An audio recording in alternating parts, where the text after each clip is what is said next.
Good evening, Cayman, and good evening, world. You're tuned in to Real Talk, Love and Lies, the late night space where we put love, sex, lies, and all the messy in between on the table without the fake perfection. I'm your host, Alfred. Matilda will be joining us shortly. We're not therapists, not relationship gurus, just people with a mic, some life experience, and a big curiosity about why we love the way we do. And as always, our real co hosts are you, the listeners. Your stories, your dilemmas, your voice notes. That's what shapes this show. If you're new here, this is where we talk honestly about relationships and betrayal, laugh so we don't cry, and ask the questions most people only whisper about in group chats. So get comfortable, plug in your headphones, or turn the volume down low if the kids are still awake. This is Real Talk, Love and Lies with Alfred and Matilda, and we're just getting started.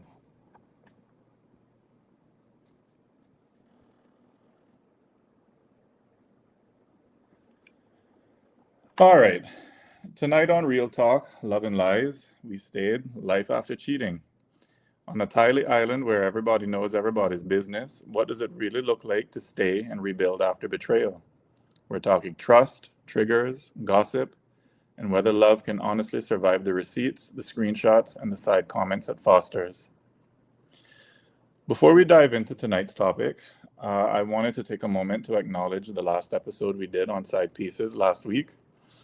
We had a lot of feedback on that one. Some of you were laughing, some of you were uncomfortable, and some of you were quietly texting your friends like, boy, this sounds familiar.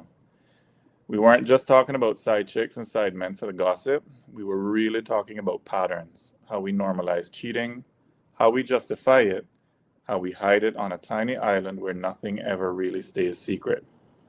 But here's the thing. After the jokes, after the memes, and after the screenshots, there are real people trying to live with the fallout. We're talking the side piece, the person who cheated, and the person who stayed. So tonight's episode is a kind of follow-up.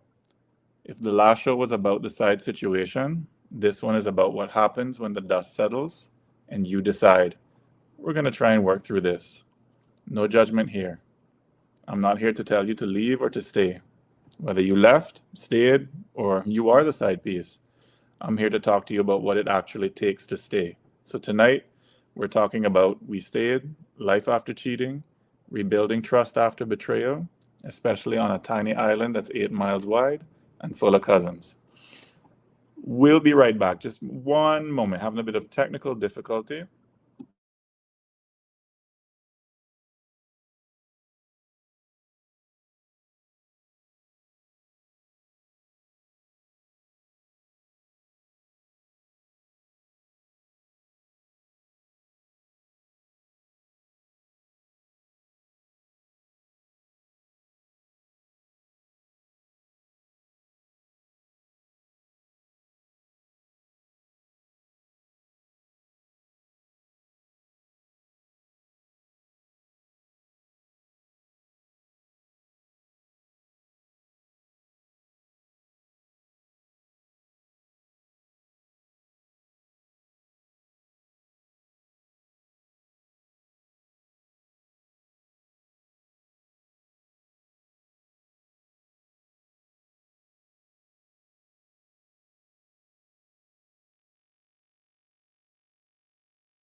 Hello.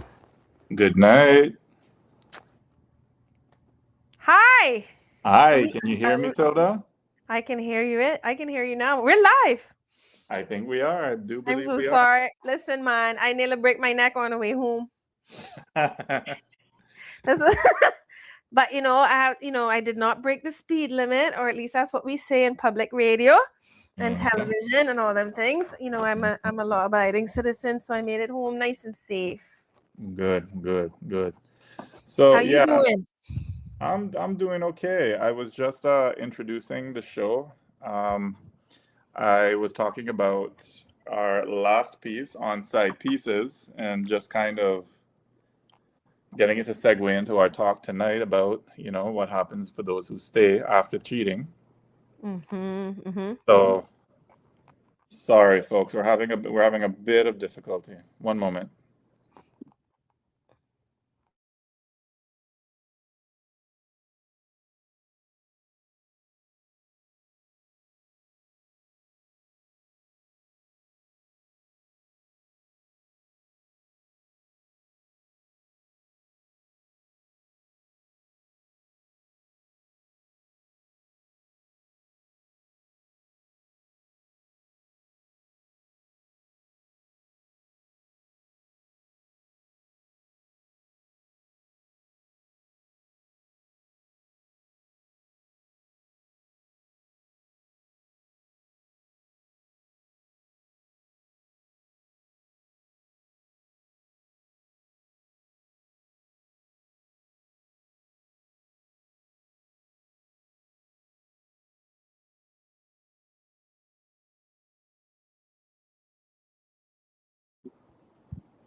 Hey, Matilda, can you hear me?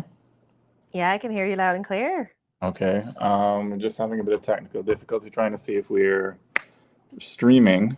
Um, Are we connected? Oh, okay. So we're checking to see if the comments are coming in and so on. yeah, we're trying to see that. Oh,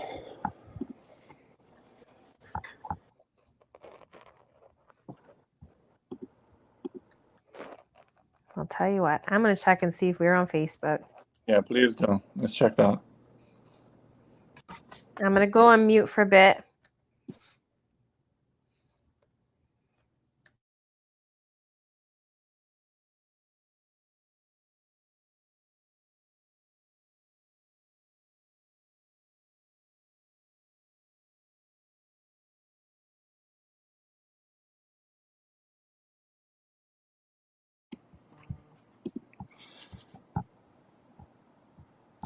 All right. I'm understanding that we are live on Facebook. We are going through on Facebook. All right.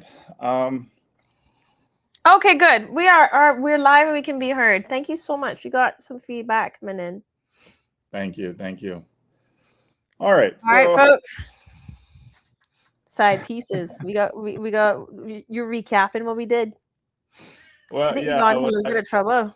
yeah, we got into a little trouble. I was just saying that we got a lot of feedback from last week's show, right?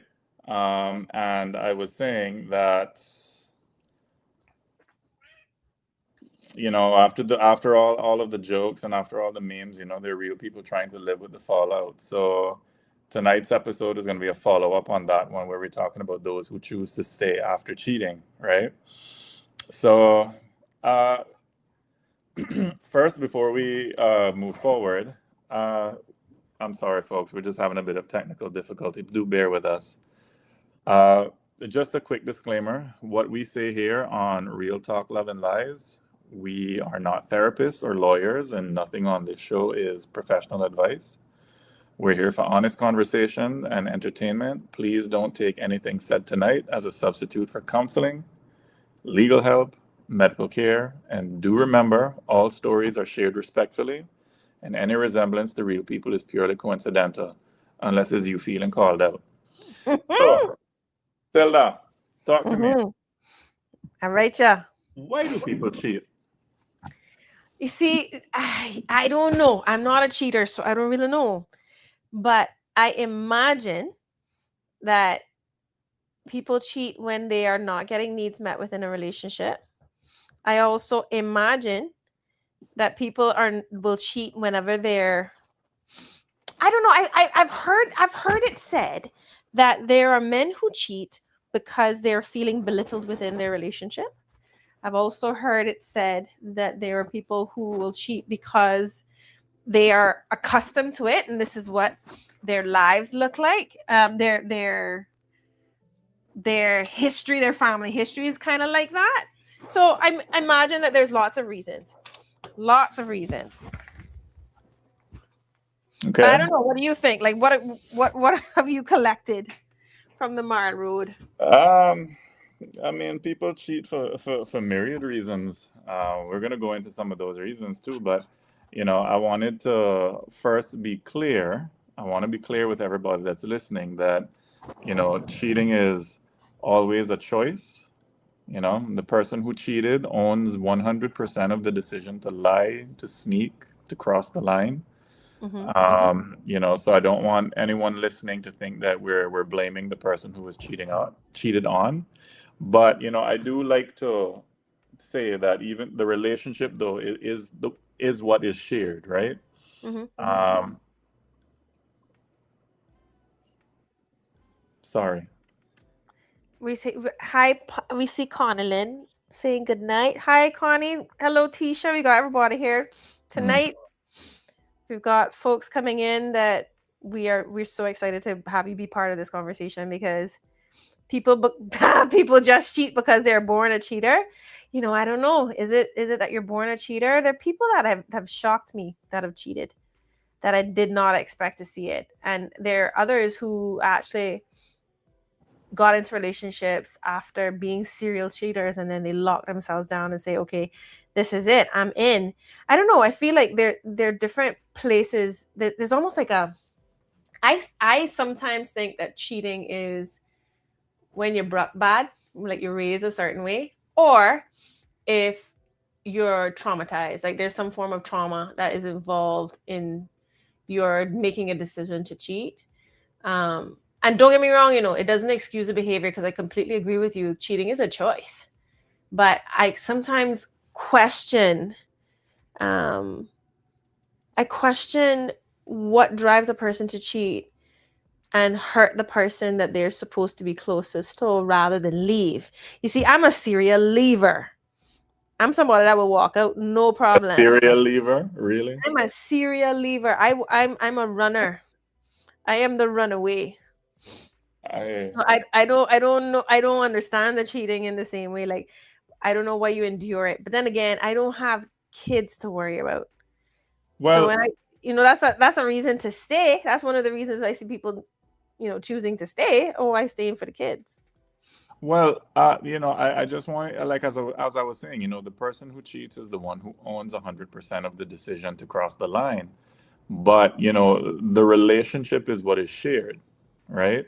Both people contribute to how conflict is handled and whether needs are voiced or ignored, how connected or distant they feel, etc. So I mean, I while I don't want to put it on the person cheated on, I think it is a fair question to ask, especially Like for what part couples did you who are. play? Well, I don't want to say what part did you play, but I want for those couples who are considering getting back together, I mean, in the right time and in the right way, to ask the question, can we talk about what was happening between us before this happened? Where did we stop showing up for each other? You know? Mm-hmm, mm-hmm, mm-hmm. So, um, I wanted to start with some problems inside the relationship, and then we can talk about problems inside the individual, meaning the person who cheated, Mm-hmm, mm-hmm. as well as, just where there's the opportunity to cheat plus weak boundaries. So, you want to start with a problem inside the relationship, Tilda? Let's start with lack of sexual satisfaction because I think that one there, everybody, when people talk about cheating, I think people tend to They like to focus on throw that one sex. out there, but that's almost never it, though, isn't it? Hmm? That's almost never the root of it. The absence of sexual satisfaction starts somewhere else. That generally starts with your dissatisfaction. So, okay, I say this having been in a place where, like, how do I say this without revealing too much, right? There are places like, okay, as a woman, I gonna come from a place as a woman, right? When you Hmm. see a woman shut down sexually, it's not about the sex. What is it about?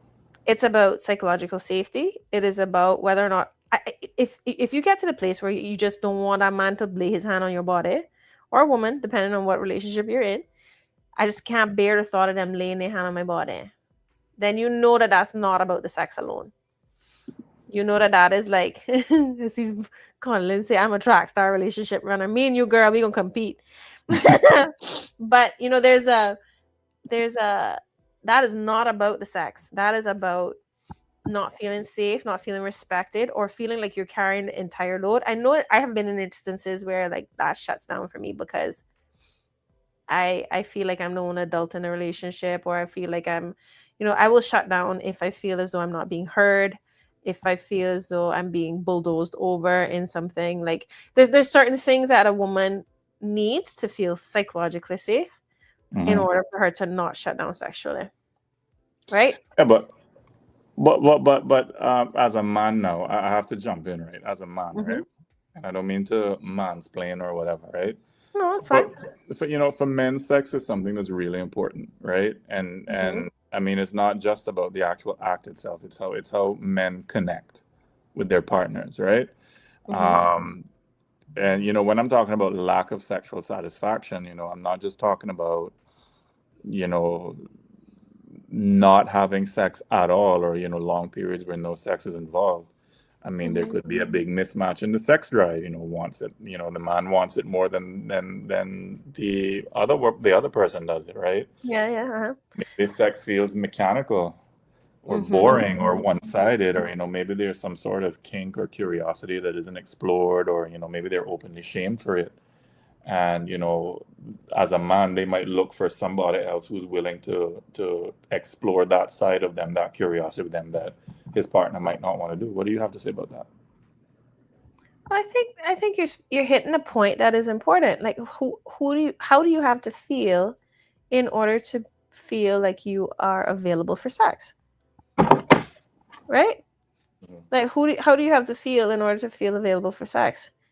I feel like a man needs to feel respected, and a man needs to feel safe Mhm. psychologically.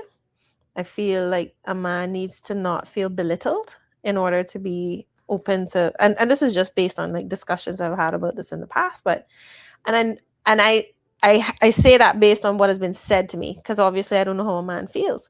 But for a woman to feel ready for and available for sex, she needs to feel treasured, she needs to feel feminine. And if she's been in her masculine, doing both male and female roles, or whatever however you set yourself up in your relationship, Mhm. and she feels as though she's carrying all the weight, she's not gonna have anything left to give to sex, right? So there's, and I say that just because that's the most common. Yes, and sharing e-bikes as a woman, we lose sexual attraction if we are disrespected. Absolutely, absolutely. And but that also comes down to why people cheat, right? Mhm. I find, and we talked about this last time, right? Where when a woman cheats, she done, right? Whereas when a man cheats, he gonna come back and feel like he can come back, right? Like all of him can come back into the relationship potentially. Whereas I Mhm. feel like women that once we get to the point where we can step out, there's a piece of this that is already dead that cannot come back to life. That is not, there's no Lazarus to this. But there is also that revenge cheat, right? That we talked about last time where, Mhm. oh, he disrespected me. So if he can do it, oh, all bets are off. Let me go do that now too. Well, Let me know what how it feel, right? well, what about okay, so I'm hearing you, right? So if a woman loses sexual attraction if they're disrespected, right? What about Mhm. the emotional needs not being met? So, for example, like some partners are in relationships and they feel like they're unseen. Mhm, mhm, They mhm. feel unappreciated. Like there's no affection, there's no praise. Their partner is emotionally distant. But I think there's actually something about that is unsafe. Like when you don't feel safe, and when it's not just about physical safety, it's Right. about feeling emotionally safe. And what does emotionally safe mean? It means that we are, but I would also like to break up a myth, right? That women need emotions to feel to feel sexual attraction or to feel ready to like feel open for sex. um I think women can also have casual sex. Women can be very comfortable in situationships. It really depends on where the woman is in her life, but within a relationship, there's certain expectations that come with that relationship. And it's so funny that you say this, right? Because Esther Perel does some work. Esther Perel is like a world famous sex therapist I have a lot of respect for. I She know, I know. huh?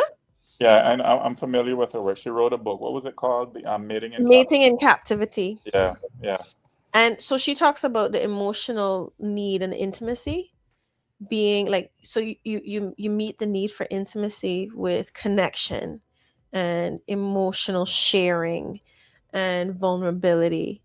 But those things are the things that work against your sex drive. So there needs to be some distance to close for there to be sexual attraction. So there's a huge balance that has to take place between relationships, between intimacy and sexual attraction. So sexual attraction can happen in an instant. That can happen in a club. That can happen in a bar where you just see somebody like, yeah, I could deal with that, right? right, right. But it's not that doesn't translate to intimacy. You don't know that person. You might not even know their name. So to say that, emotional needs have to be met in order for a woman to be sexually attracted and sexually available isn't necessarily true.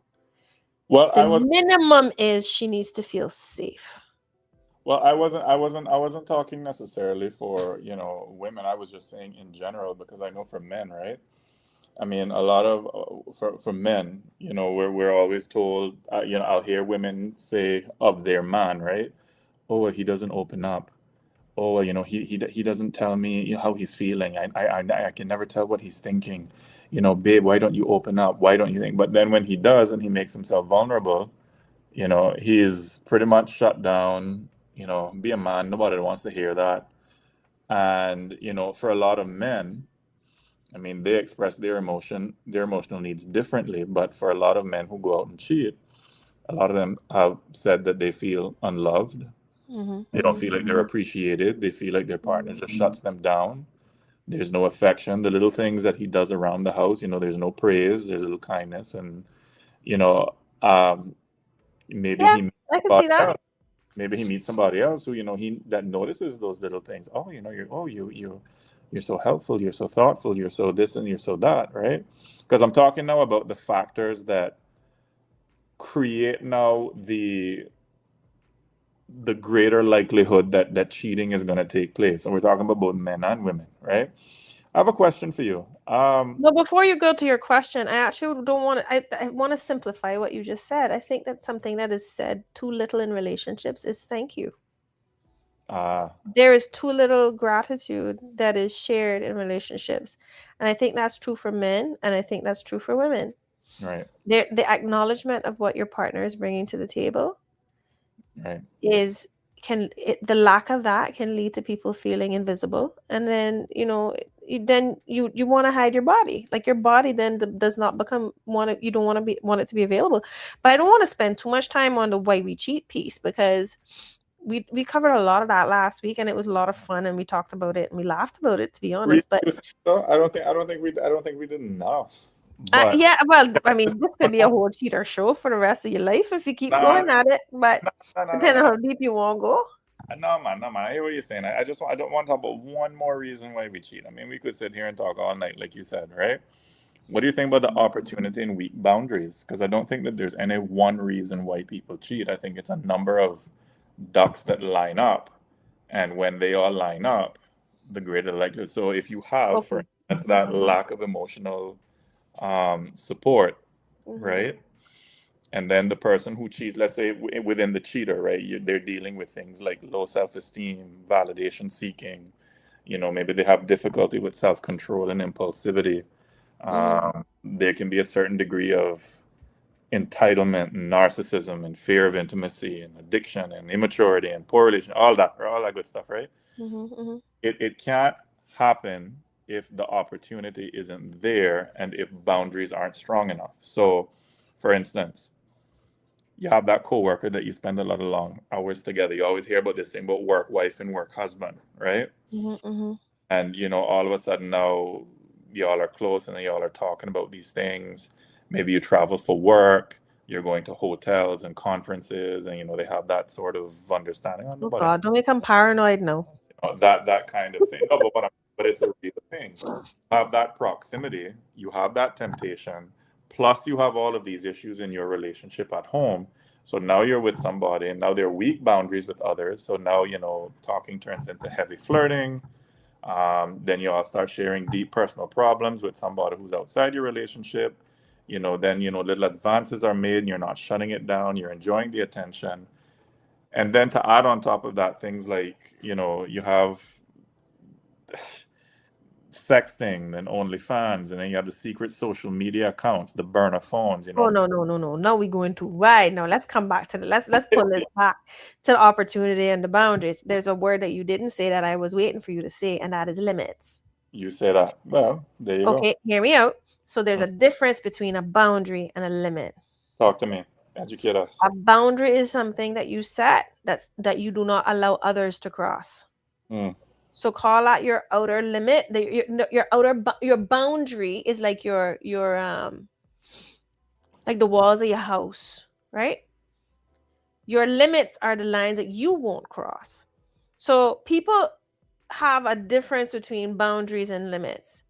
And where I get very, very annoyed is when a person does not own that they have no limits. Mm-hmm. So I will limit what I do. Opportunity or not, I feel like opportunity is something that you just, is an excuse. Opportunities is an excuse. If you have limits, you don't need to worry about opportunities. If you have limits and boundaries, you have no need to worry about opportunities Mm. because the boundary piece takes care of the opportunity, right? So let me just break this down, right? We talk about the work wife situation. And it's so funny because I had a person that I used to call my work husband, but it was never inappropriate. And I used to call him my platonic work husband. And I use the word platonic in particular. But I introduced him to his wife, right? And it has never been uncomfortable. It has never been inappropriate. But I can see where that term would make other people uncomfortable, right? So maybe the term is not something that is necessarily healthy. But let's talk about relationships like that one that you described where you work together and you develop a close friendship. I believe actually that relationships are stronger when each partner has friendships because no Okay. one person can meet all of your needs. Relationships are I agree. stronger when each person has a full rich life and a sense of self and a support system that's around them. Right. But then those things only work well when you have boundaries as to what you will allow people to do and be around your relationship and around your body and around yourself. Mm. And then your limits as to what you will and will not do. If you don't have them two things, then you are the one that's irresponsible. So, question. I have a question for you, right? Mm-hmm. Because we're talking about people who choose to stay after cheating, right? Mm-hmm. But before we go to that part, because I know you were going to talk about the personal inadequacies, right? And we see Pat Hanlon has actually given us a comment here that says cheaters have personal inadequacies as well. Maybe, maybe, but I want to hear what you think of that. You mean the personal inadequacies? Mm-hmm. I think I touched on a few just now. I mean, you have, some people who are, in terms of in the cheater, you have low self-esteem. Mm-hmm. You have some cheaters who, they seek validation. They feel unattractive. They feel unwanted or insecure. And I think for them, cheating is used as a mirror to feel desirable and powerful. And then for a Mm-hmm. lot of them, they can get addicted to that high of being wanted. Mm-hmm. Mm-hmm. Um, you have some people who are, have difficulty with self-control, and some people who are just impulsive, right? They have that thrill-seeking personality, and these are the type of people that they act first and then they think later, Mm-hmm. right? I mean, there's some some link from my research of, to ADHD traits and substance use, or Mhm. general impulsivity, but that's a whole other topic. Um, Ooh, that you one know, hot. hey, Mhm. some people are just entitled and narcissistic, Yeah, they and have then the there's belief. also the one that you didn't mention, which is one I keep bringing up as well, which is a victim of abuse. And that can be emotional abuse as well as physical abuse. But Um, like childhood trauma, like attachment issue no, kind of no, thing. I mean even within the relationship. Really? Talk to me. Yeah. So, and I gave the example last time about, this person who their husband used to talk, oh, my wife didn't come home last night. And only later after that person had left that relationship would you find out that actually she didn't come home that night because the night before he had thrown her downstairs. Mm, And that's a very obvious one. And so she found a safe place to be. That safe place ended up being somewhere where she ended up cheating, right? So there are that's one example, but that's an extreme example. There are less extreme examples. If you're being verbally abused at home, being told that you're not no good, or told that you're not a man, told that you know you're a whore, told that all these things from your partner, and you actually find a place of where you have the silence and the safety and the comfort of somebody else's presence, that is a very attractive and compelling reason to cheat, hmm right? And for I have a hard Unmet time judging a needs. person who Unmet does needs. that. I Sorry. have a I have a hard time judging a person who decides to cheat in those circumstances. But I also have a hard time not judging a person who chooses to stay. So that's a tough one for me, right? Because like I said, I'm a serial leaver, and I think it's a really good segue into where you were going next, which is, you know, why Why do do you people want to? stay? Well, for me, right, I think, for people who are in that situation and they say, they want to stay, I ask the question, why do you want to stay? And I think that for those who want to stay, they need to ask themselves that question and put the focus back on themselves. Um, I think what that does is that it forces you to separate, okay, am I staying because I love them and see some sort of genuine change in them, or am I staying because I'm terrified and I don't think I can do better? Um, I mean, both. If you choose to stay or you choose to leave, I mean, both are valid choices, right? But I think there are healthier reasons to stay and unhealthy reasons to stay. So, Yeah, I mean, okay. I feel like the unhealthy reasons to stay outnumber the healthy reasons to stay. well, I'm not so sure. I mean, I think for me, if you as long as the reasons are valid. All right, so let me start with a few, and But then we can hold start. on one second before we go. We have somebody saying that they're watching from Florida and there's no sound. Is anybody else hearing? Is everybody else hearing? Yeah, send us a thumbs up, a comment, or a thumbs up if you can hear us. Hmm.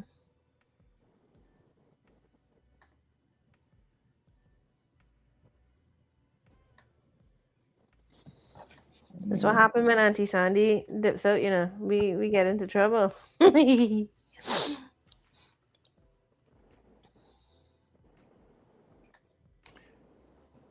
If you can hear us, send us a comment, send us a Are thumbs you up. keep an eye and check on how we doing as well. Can you just make sure we're fully connected? Okay. All right, wonderful. We got somebody saying they can hear us well. Oh, ask Um, about man. Yo, I love this man. Hold on, I gotta talk about this man. This guy, Paul Aiken, he's a Caymanian man. I love watching him. I listen to him. I adore listening to this man. okay, Right? wonderful. We getting the I comments love coming this in guy. there. I So. love this guy. Sorry, I gotta plug him. I'm sorry. He's just thebomb.com. I love him. Awesome. Right? Oh, I think all Awesome. men need to listen to him. All right, Tisha's saying audio is fine. Plain and All straightforward. right. Okay, Good, wonderful. Everybody's good, hearing us now. That's good. good, good. Okay.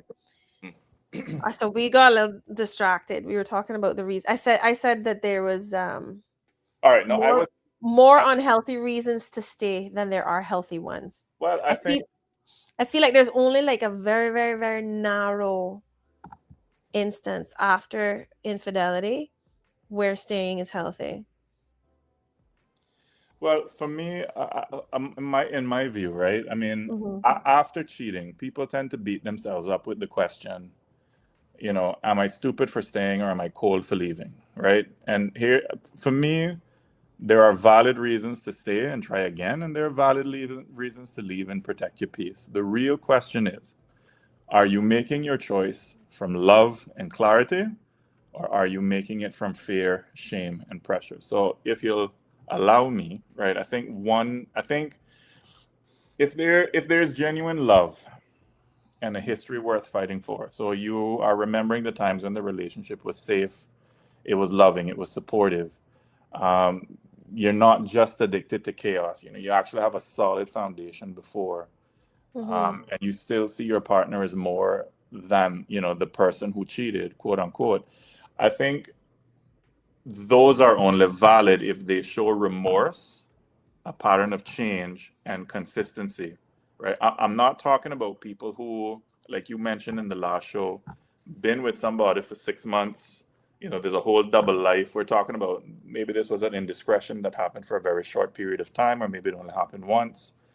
And you've examined the cheater is responsible for his or her own behavior, but you've examined what part you played in creating the context to make it easier for the person to cheat. I mean, I think if the cheater shows that remorse, that can be a valid reason. You can remember the good times and the love and the history. If they own it fully, there's no blame, there's no excuses. They're willing to answer the hard questions, they're willing to go to therapy, they're willing to be transparent. Hmm. You're seeing a difference in their actions. They're, and when I say transparent, I'm talking, here's the No password to lot the phone, phone. Yep. Hmm. here are my whereabouts. Hmm. I'm going to this, I'm going to be here at this event with this and this person. You Hmm. know, um, I think that, there are valid reasons. If you want to grow and heal, you want to honor that commitment. Your marriage vows are meaningful to you. Um, Here's a big one why people stay, and I think this is only people like to say they stay for the kids, right? Now, if you believe I don't staying, believe in that. well, I think that's only valid if the kids are actually benefiting from stability and respect and not Fair with enough. any sort of silent resentment or constant fights. Go. I agree with you on that. I actually don't believe in staying for the kids. I don't think the kids should be the primary reason. If the relationship is dead, the kids will suffer, and they will Right. suffer even if you fake it. And so they will learn how to fake rather than learn how to be happy. They will learn how to, but that's a whole other thing. I actually I like what you're saying about, like, the circumstances in which it would be appropriate to stay and the change behavior of the cheater. What I also need to hear, though, is the behavior of the person who's been cheated on. And that's Mm. the thing I'm not hearing from your list, which was pretty good. But the person who is being cheated on needs to be in a place where they can forgive, and that is a very, very, very big ask. And it is a big ask, especially if it's been a very long period of infidelity.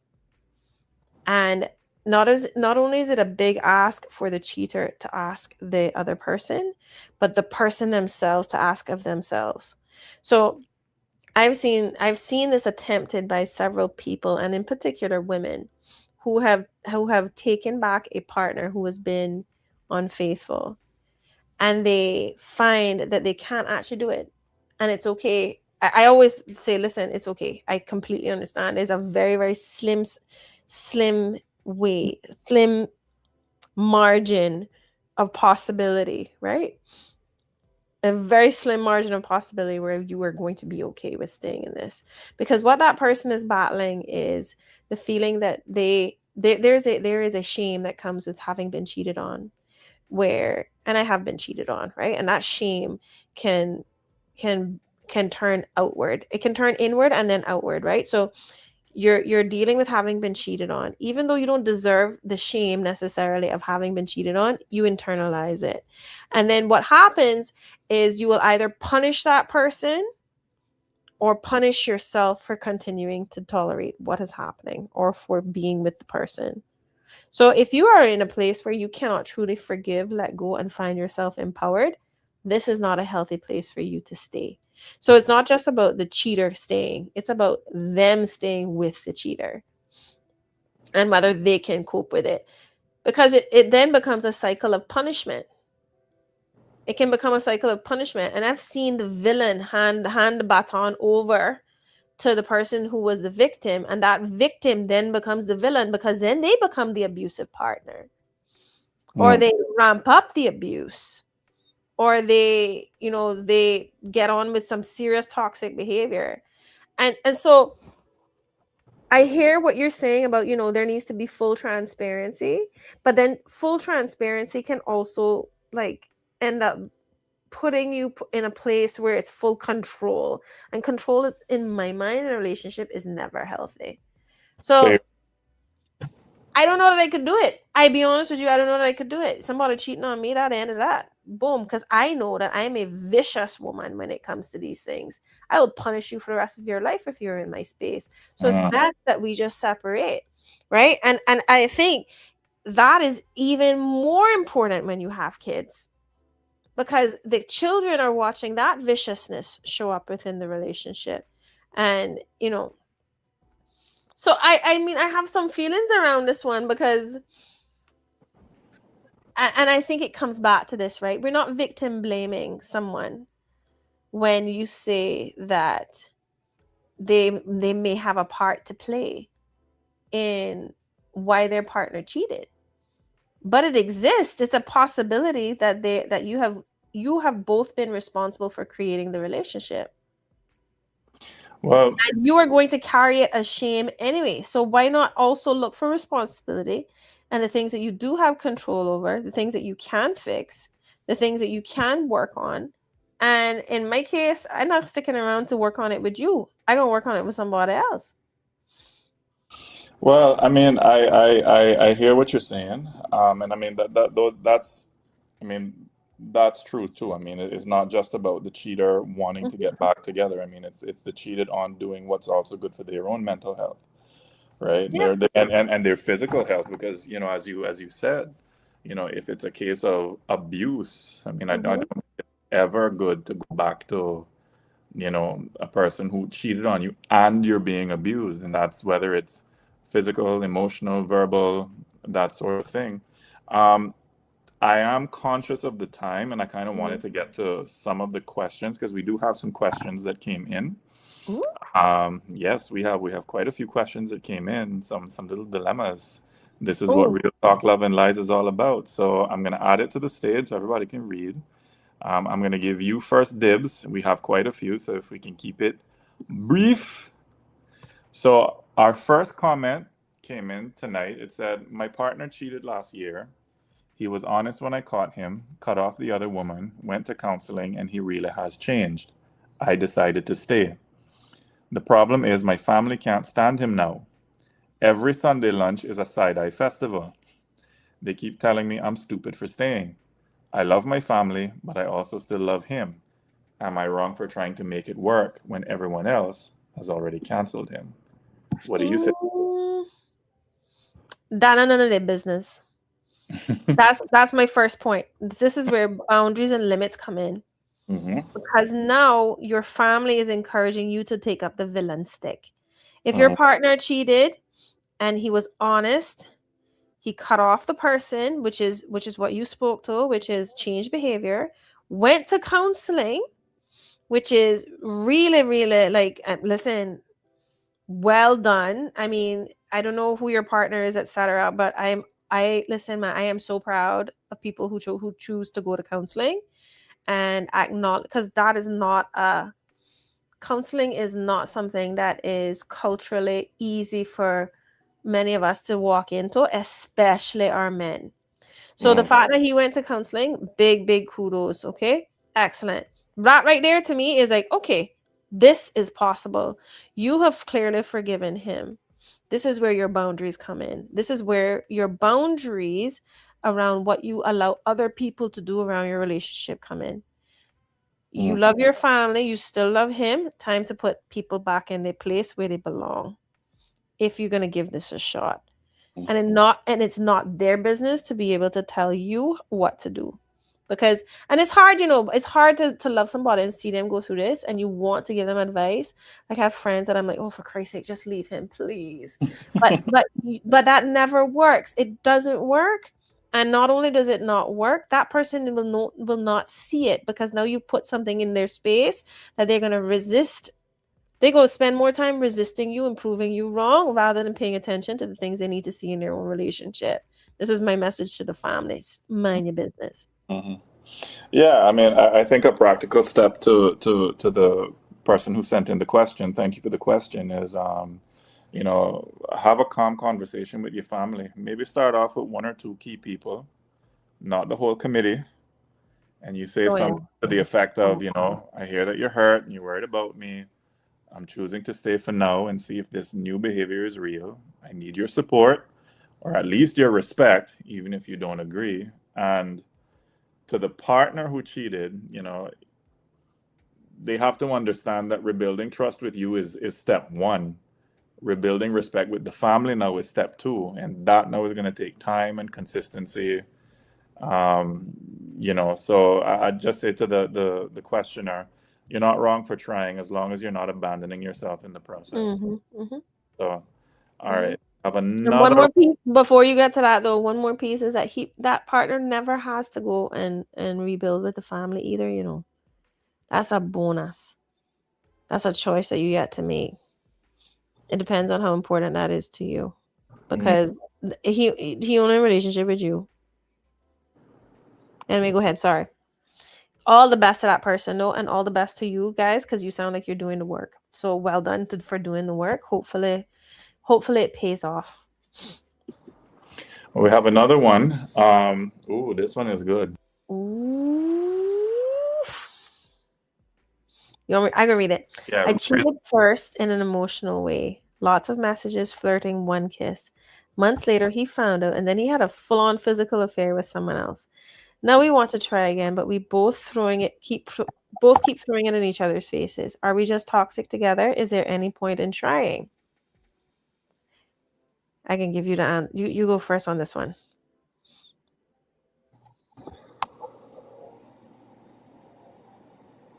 sorry, can you hear me?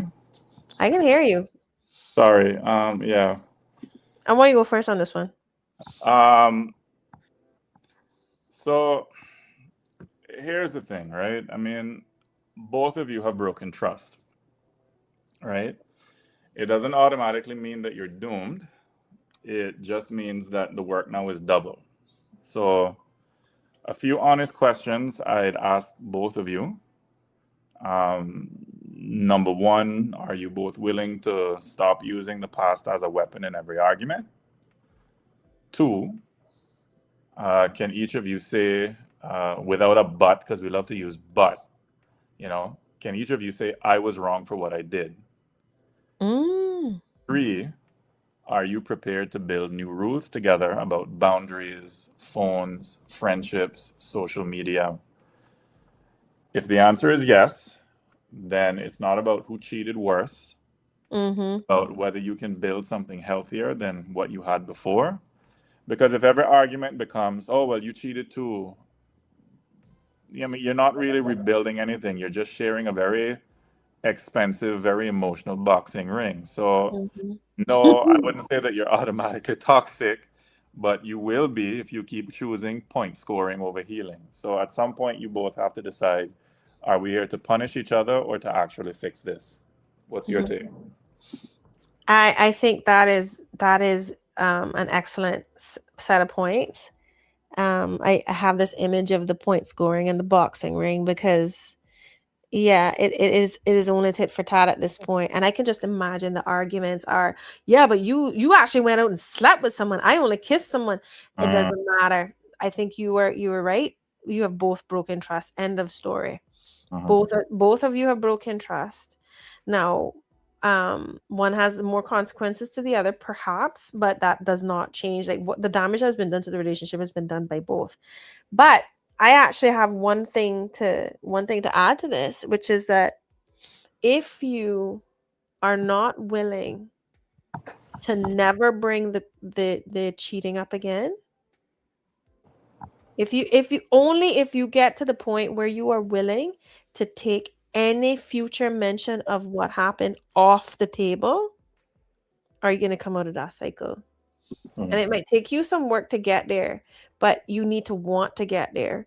And that's where therapy comes in. Now, there could be a point in trying, but if the listen, man, that's a rule, and that would be one of the new rules that I would suggest, that based on like what Alfred said, which was that you need to come up with new rules on how to relate to each other. That is one of them that I would have.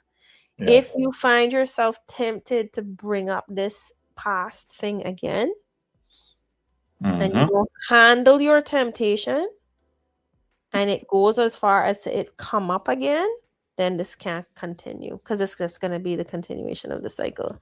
If you can't get to that point, then yes, you're just toxic. Cool. This one actually came in via email. And for those of you who want to send us questions, send it at loveandlies.cmrtv@gmail.com. This one came in. It said, my husband had an affair and the woman got pregnant. I stayed because we have 3 kids, a mortgage, and I honestly still love him. He says it was a mistake and he wants our family. The child is born now and I am struggling. Every time he sends money or goes to see the baby, I feel sick and resentful. I don't want to punish an innocent child, but I feel like I'm the one serving the life sentence. Is it even realistic to stay in this situation? Tilda? This one is tough. I feel your pain. I understand, like, from an empathetic place, not from actual personal experience, but I have seen people suffer through this. There are, I've seen it dealt with in multiple ways. Now, there's a couple that I know very well who this actually happened, and the wife put down a condition that he had to give up all his rights to that child in order for her to feel safe to continue in the relationship. Mm. He chose to do that, and the wife still did not recover, and a few years later they ended up divorcing. Now he has given up access and all rights to the child, and he is not married, right? And so there is a that it is a if you choose to stay, it will feel like a life sentence, and it is going to be hard. At the same time, you also know, and I'm hearing implied in the question, you also know that he has to take care of his responsibility, and he's actually doing one thing right in that he's making sure that the child is cared for. So that is a big tough one. Like, that is such a tough one. And I'm so sorry. I'm so sorry that this is something that you're going through. Mhm. Now, there are clearly other children involved. There is a mortgage. And, our ancestors found ways to live through some of these things just for the practical implications. But they're also the ones that pass down generational trauma to all of us. So I feel like this is going to be one of those situations that I would want to refer to a therapist, a very Yeah. good therapist to Yes. work with, because if there's anything that is like if there's anything that calls for therapy, this is that situation. Yes, I agree. Because there's too many children that will be impacted by your decision, which puts a lot of pressure on your decision making. There's a lot of hurt. There's a lot of hurt and there's a lot of responsibility. And that's a pressure cooker of a situation. And I'm really, really sorry. Like, so that, but you know what? Therapy can really support people to get past this. But if he's not going to participate, then I feel like that's actually part of your answer right there. If you Yeah. don't participate in therapy, this is not something you can fix on your own, my love. Yeah. This is not something you can fix on your own. And to the questioner, I mean, listen, it's completely valid if you decide that for your own peace and mental health, this is too much to carry. Staying doesn't make you a saint, and leaving doesn't make you evil. Yeah. Agreed. So Yep. If you I choose to think stay, you know another thing too. Just one last piece to that, because I love what you just said. Staying does not make you a saint, and leaving does not make you evil. And as a parent, you are teaching your daughter who to be in these situations. You are teaching your son how, like, what kind of of behavior will be tolerated, and vice versa, right? And if you're going to need, if you choose to make a decision, let that be a very, very big part of your guide. What are you teaching them to accept, and how are you teaching them to behave? mm, yep. We have another one that came in. This one is a bit lengthy, so I'm allow you to read this one. I'll read it and then you answer it. I'm a Mhm. gay man in my 20s living on a small island where being openly gay is, I can't see behind the thing there on that one, my love. Okay. Uh, Where being openly gay, what's the word after that? well, okay, so I have the email in front of me. I'm a gay man Okay. living on a small island where being openly gay still comes with plenty of side comments and whispers. Hmm. My boyfriend and I have been together for 4 years. We're not totally out to everyone, but our close friends know. Recently, I found out he's been talking to other guys on dating apps and Instagram, sending flirty messages, pictures, and even arranging to link up a few times when he was traveling. When I confronted him, he said it was just online stuff and that it doesn't mean anything because he always comes home to me. Hoo-hoo, classic. To me, it feels like cheating, even if some of it never became physical. I already carry the stress of hiding parts of our relationship from family and work. Now it feels like I also have to compete with faceless guys on his phone. He says I'm overreacting, that all gay guys talk like that online, and that if he wanted to leave, he would. He says the real issue is my insecurity, not his harmless flirting. In our situation, I already feel like we're living in a glass bowl. Am I being too sensitive to call this cheating? Or is he gaslighting me and using the whole "this is how gay men are" stereotype to excuse disrespect? Oh, sweetheart, I'm not gonna let you take this one, Alfred. You want me to tackle this one? No, no, no. I can talk. I gonna take this one if Uh, that's okay. Go ahead. I think that if anybody uses that this is how men are, this is how gay men are, this is how women are, Just as a an call. excuse, that is going to be that is automatically to me gaslighting. Mm, Also feel like you have to take very, very good care of yourself. And this would be whether you were a woman in this situation or a man in this situation, whether you are gay or straight. This is someone who is clearly comfortable has different limits from the ones that you would want them to have, and different boundaries from the ones you would want them to have.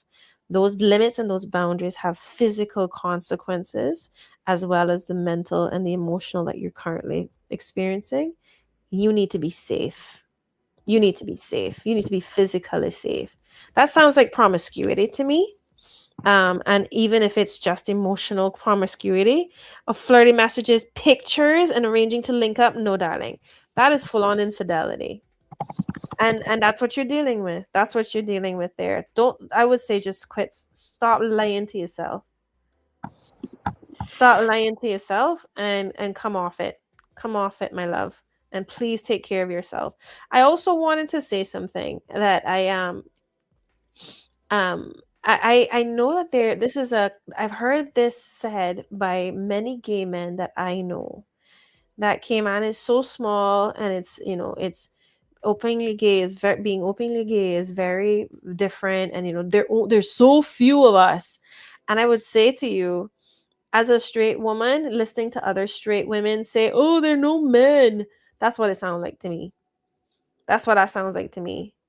Like, there are so many people out there who can love you well, treat you with respect, care for you. um and it's, the world is only as small as you let yourself see it.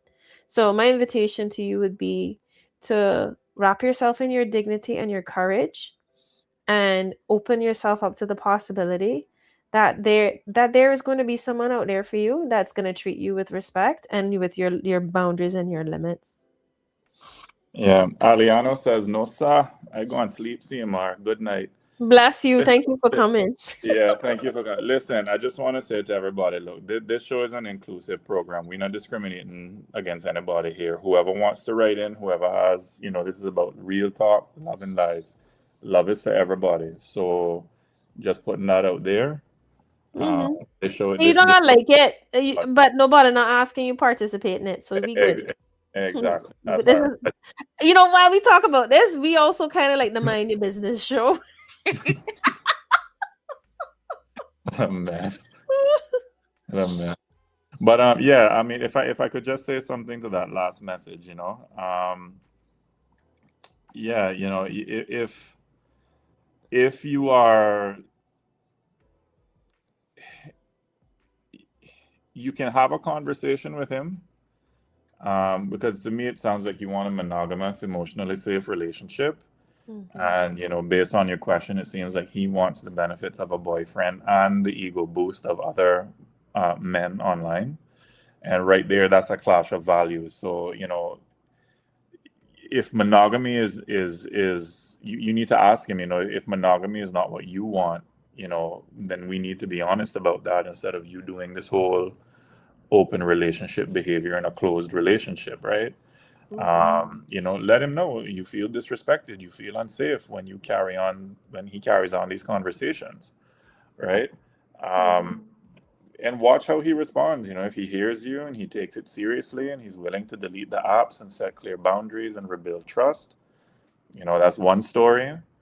If he doubles down or he mocks your feelings and he continues anyway, he's pretty much telling you, without saying it directly, that your emotional safety is not a priority. So, you know, You're you so have to gentle. say that again. Yeah, just at that point, You're being if the very answer is gentle no, about this because you're allowed to choose yourself. yeah, I think you're being very gentle about this because I think the honest truth is this is somebody who wants to be single. They want to enjoy the benefits of being in a relationship with you, but they actually want to live a single life as a single man behavior. This whole thing about gay men behave that would annoy, that would piss me off. Mm. Yeah. All right, and I Last got to question. answer this one. You go ahead. I- I'll I'll read. Connie says exactly. I'll read this one. It says, my wife cheated 3 years ago. We have two kids and we decided to stay together for them. We don't fight much, but we're like roommates now. No affection, no intimacy. I'm still hurt, and the kids can feel the tension even if we don't say anything. Are we really helping them by staying like this? I'll let you tackle this one briefly. I'm conscious of the time. We are past 11, and then I'm going to have our closing remarks for those who choose to stay. Maybe we can have a part two to You this. know what? I think if you're not fighting much and you're like roommates without affection and intimacy, you could still be helping your kids by staying together. I've seen parents co parent well, even though their own relationship is ended. If you are very clear on your agreements, you know what? I mean, you can live two very separate single lives within that relationship and then within that marriage, not within the relationship, obviously, the relationship is dead. Still be married and allow your children to have the benefit of a two-parent household if you can actually come to a place where you um are focusing truly on the well-being of the children and not on your relationship. If your relationship is dead, you both accept it and you get on with your lives. I don't see why you can't make it work. Like that. I think relationships are all about agreements, and your relationship doesn't have to look like anybody else's. Mm-hmm. It does not have to look like anybody else's. There's no rules as to how to do this except agreement and consent. And if you both are consenting to saying, listen, I don't want to touch you, you don't want to touch me, you go do your thing and I won't look, I go do my thing and you don't look, and we take care of these two babies like they're the center of our world and we are aligned on that, boy, make that work. If it can work, that's fine. Mm-hmm. Mm-hmm. Mm-hmm. You know? Well, actually, oh, wait a minute. We got a message. Oh, yes, we can do a little overtime. Yay! So we can tackle the other questions that came in. How many you got? I got two more. I think we have Okay, go. Okay, two or three, good. two or three more. Wait there. Let's see. Which one are we gonna pick? Eeny, meeny, miny, mo. Shall we do this one? Ah, Ooh. you want to read this? I'm the one who cheated. My girlfriend decided to stay, and I'm really sorry. I really am sorry. I cut off the other person, gave her access to my phone, everything. Mm-hmm. But now she checks my phone constantly, wants to know where I am all the time, and if I'm 10 minutes late, I get interrogated. I understand why she's like this, but I'm starting to feel like a prisoner. How do I respect her healing without losing myself? See, this All is what right. I'm talking about. All right. Um, can I tackle this one? Yes, yes, All please. right. To the person who sent the question, thanks again for it. Uh, First of all, I do appreciate that you're even asking that question because that already puts you ahead of a lot of people who cheat and then get defensive. Here's the Mhm. balance. When you broke her trust, you lost the right to quote unquote normal privacy for a season. And I want to emphasize that bit for a season. Okay? She doesn't get to keep you in an emotional prison forever because that's not a relationship either, right? You can say something to her like, I don't know, like I understand why you don't trust me yet. I'm willing to be transparent and I'm willing to be patient while you heal.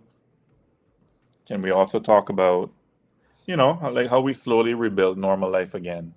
So maybe we can set some short-term rules and review them together, every so often, maybe every few months, every few weeks.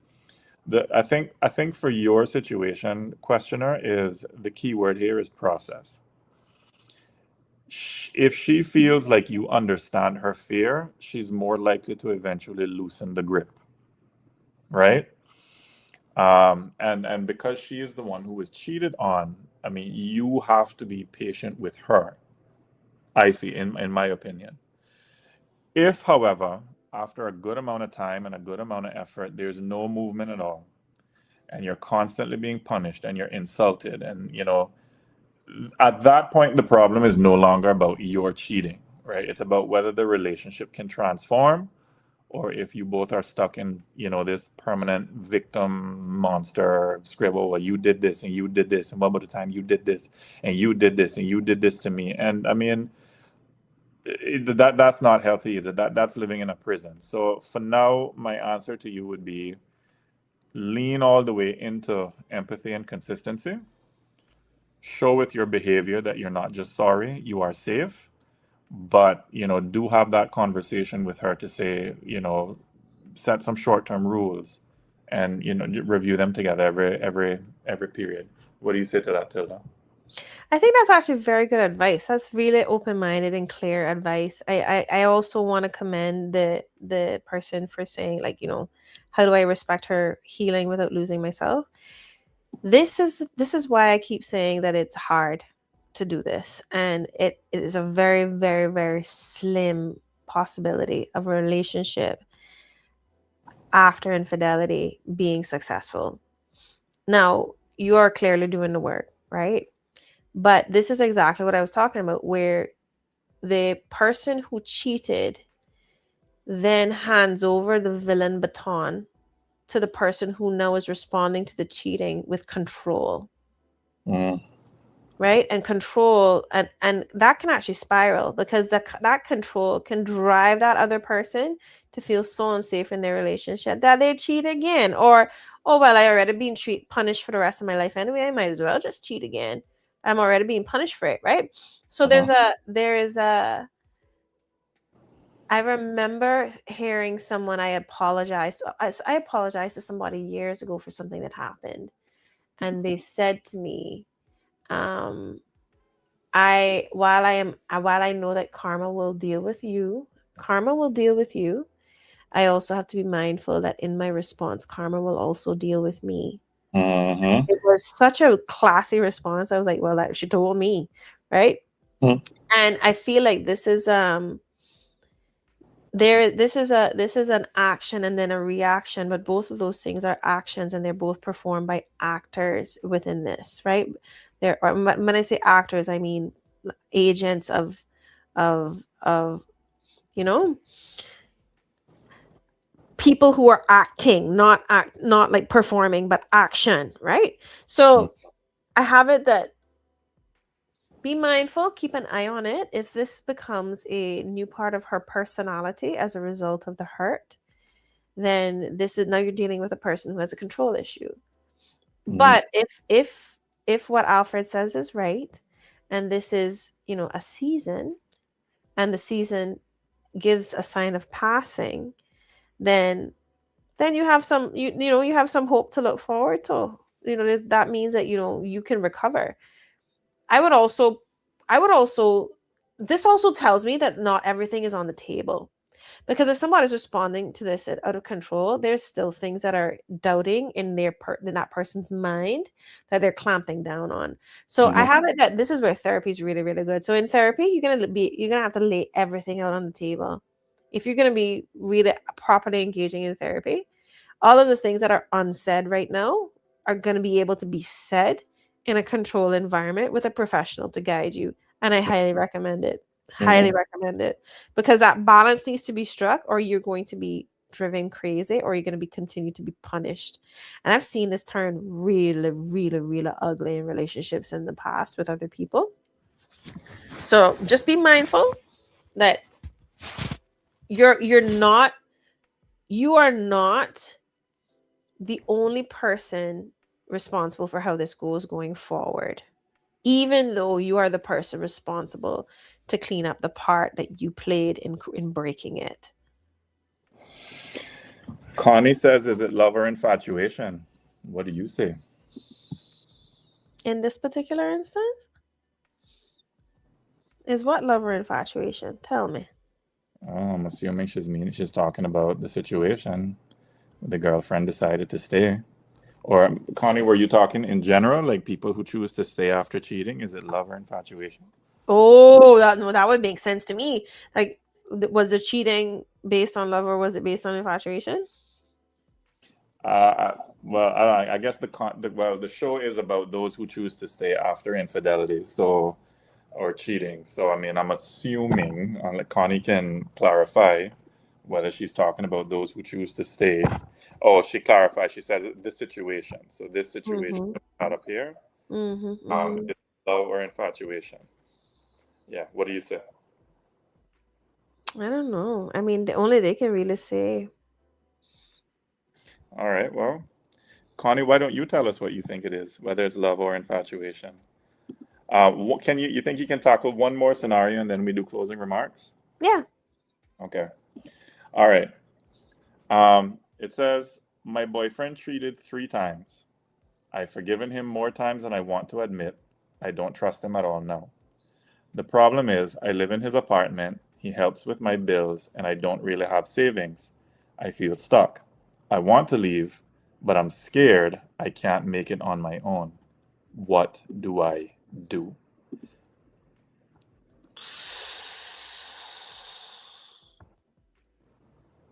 You want me to tackle that one or you want to take that one? You know I'm gonna be gangster on this one, so you start. Aye. All right, cool. All right. To the questioner, again, thank you for sending in your question. And for those who are listening and they want to send in questions to us, do send it at loveandlies@cmrtv@gmail.com. We will not put your name out there. As you can see, we completely take out, we extract the information without names. You can be completely anonymous with us. So, to the questioner, first of all, I want to say that you're not weak for being worried about the money. I mean, that's just life, right? And especially here in Cayman with things expensive, right? But here's something important.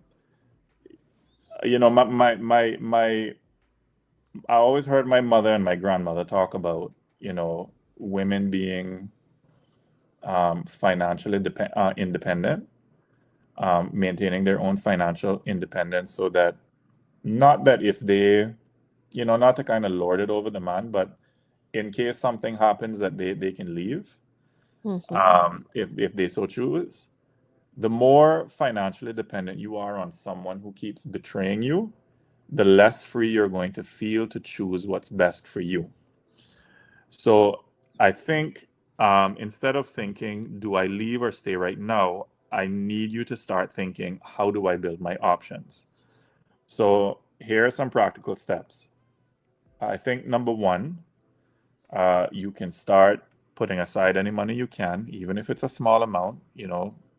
What did Jamaicans say? Every mickle make a muckle.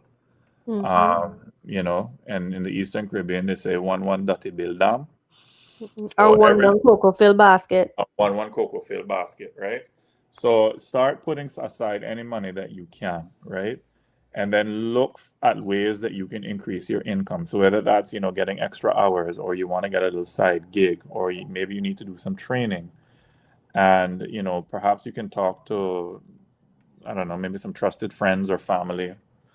Sometimes there are places that you could stay short term that you haven't considered, because of pride. We all know how it is in Cayman. We don't want people knowing our business and that kind of thing. Chuck that to one side, girl. Emotionally, you already know that you're done. What you're missing, from what I can see, is that bridge between where you are and the life that you want. And your first job right now is to start building that bridge.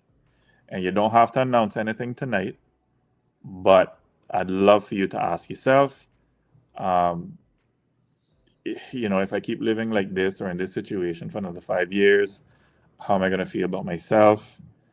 And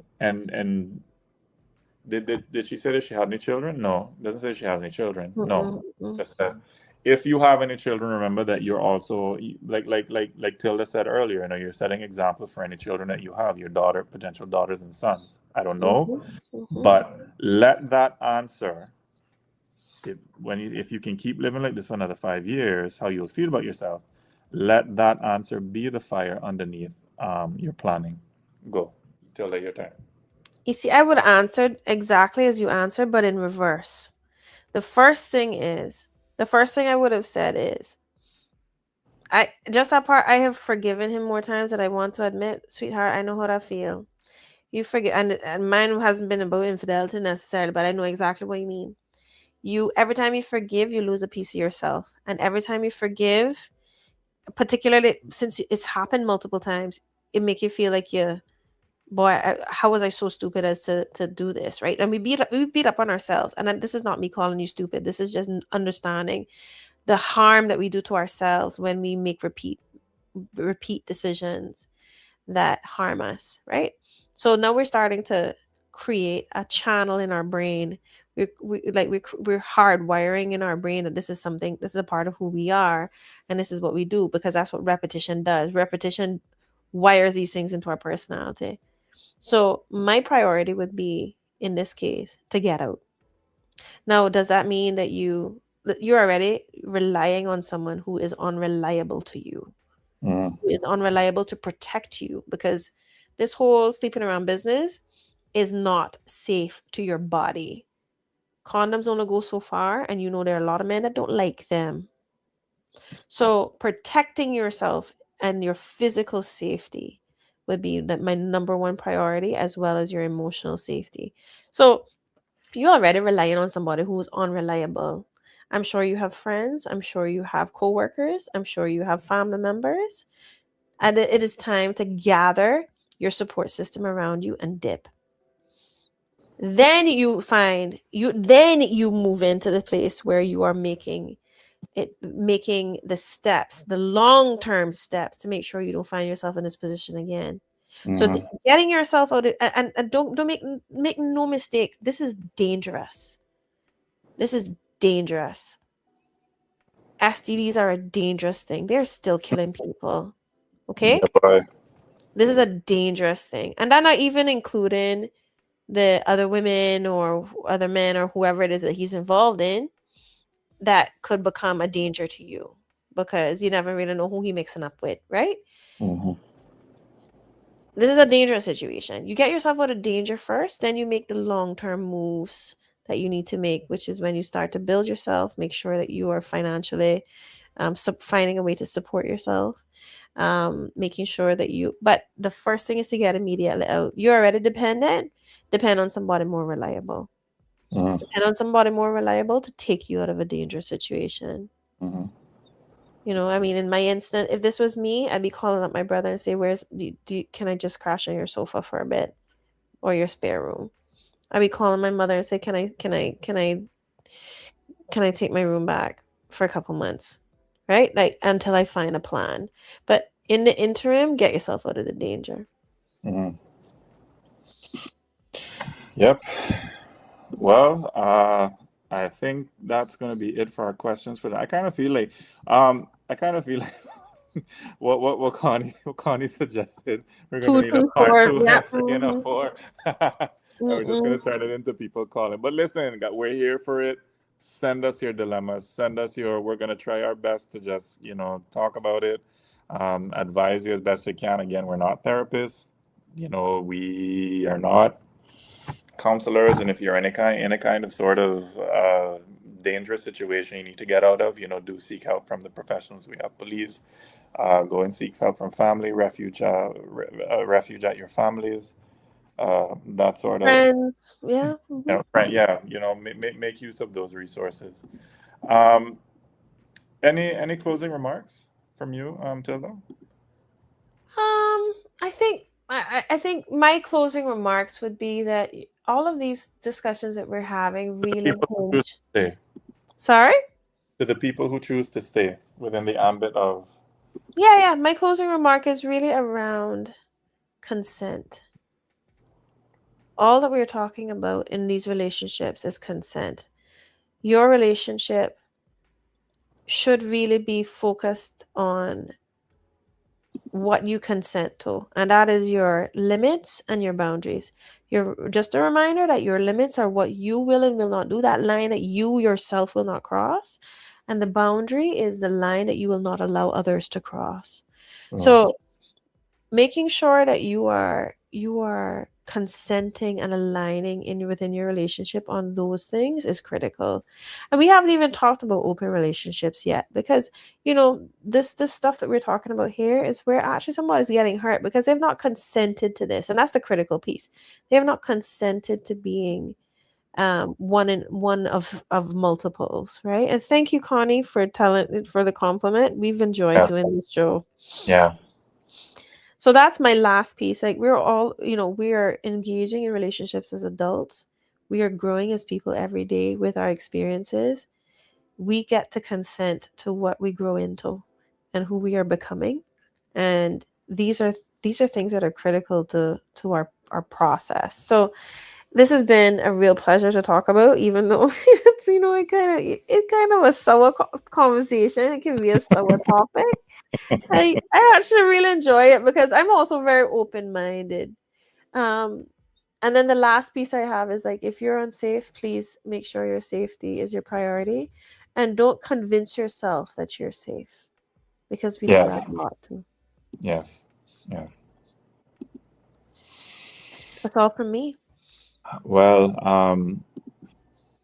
I guess from me, to the ones who stayed, and I'm talking about the ones who stayed to to watch this part of the show. Thank you so much. But for the ones who stayed, who chose to stay in their relationships, right? Um, I want you to hear me clearly.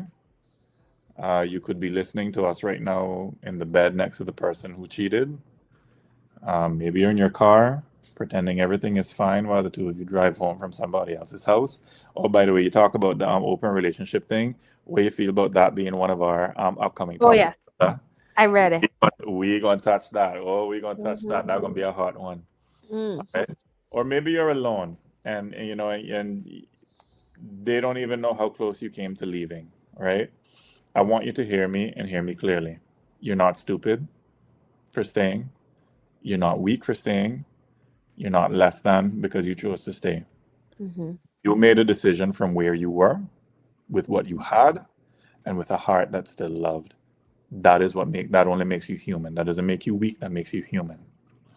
But staying only becomes something you can be proud of if it comes with certain things: honesty, real change, respect, And the freedom also to say to your partner, I am hurt, without being told that you're too much. Okay? It's not meant to be a life sentence. You staying is not meant to be a life sentence of walking on eggshells, checking phones, crying in the shower so that the kids don't hear. Staying is only worth it if little by little the relationship you're in now becomes different from the one that broke you. On a tiny island such as this, you might feel like everybody got an opinion. Oh, I would have left. No, that couldn't have been me, boy. Boy, she's soft. Mhm. Boy, he's soft. Or they could, Mhm. they don't have to live in your house. They don't have to sleep with your memories. They don't have to carry your history. So tonight, if you stayed, I want you to ask yourself quietly, am I staying from love or from fear? Am I seeing consistent change or just hearing better lies? Am I rebuilding or am I just surviving? And if you can honestly say, we're both doing the work and slowly I feel safer than I did before, then keep going. You're allowed to fight for something that still has life in it. If, on the other hand, you realize that I'm the only one fighting, I'm the only one bleeding for this, you're also allowed to change your mind. This isn't staying was one decision, but you're not trapped in it forever. Okay? Whether you stay or leave, the most important promise you can make is this: I will not abandon myself. Mhm. Not for love, not for image, not for what people on this rock gonna say. So to everybody who stayed, I see your strength, I see your confusion, and I see your hope. Whatever you choose next, may it take you closer to peace, not further away from it. Tune in next week at 10 p.m. for another episode. We may be talking about something around, what do you think, Tilda? Ah, Poly we gonna talk about that offline. relationships. But that was Yeah. beautiful, sir. Yeah. Oh, Mhm. thank you. So this is Real Talk, Love and Lies. I'm your host, Alfred. And this is Tilda. Take care of your You heart. have yourselves a wonderful weekend.